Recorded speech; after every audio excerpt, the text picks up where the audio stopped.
Ljudi, imam strašnu ideju za scenariju za nastavak Ramba.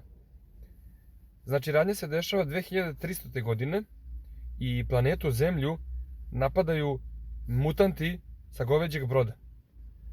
I naravno, prva na udaru Galenika. I američka vlada čuje za to i odu na grob Rambov i iskopaju ga i kaže njemu general kao imamo taj i taj problem i kaže Rambo, on se nećka. Kao pa de mene nađoste kao ja već dugo nisam živ, ne razmišljam o tim stvarima, a i ne bih volio da se zameram vanzemaljcima. I kaže njemu general, alo, ćeš dobiješ doživotnu, a? Ćeš još u zatvor? I šta će Rambo? Pristane. Onako nevoljno, jer on ni nema mozak, njemu je mozak istruli. I sad ti vanzemaljci, oni ne mogu biti ubiveni raketama, laserima, to na njih ne deluje. Oni mogu umreti samo ako ih zadavi Rambo rukama, golim rukama.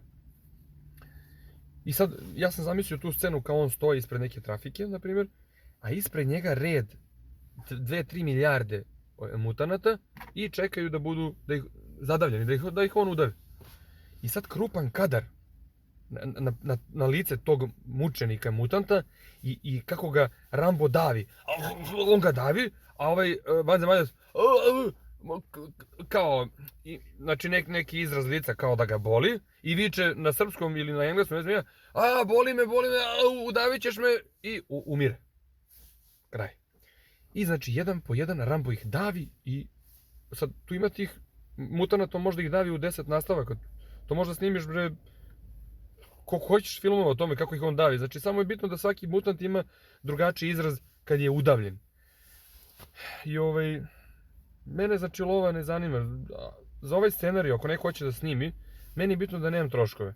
A ja sam spreman da dam 5% od zarade nekom velikom studiju ko bi ovo snimio.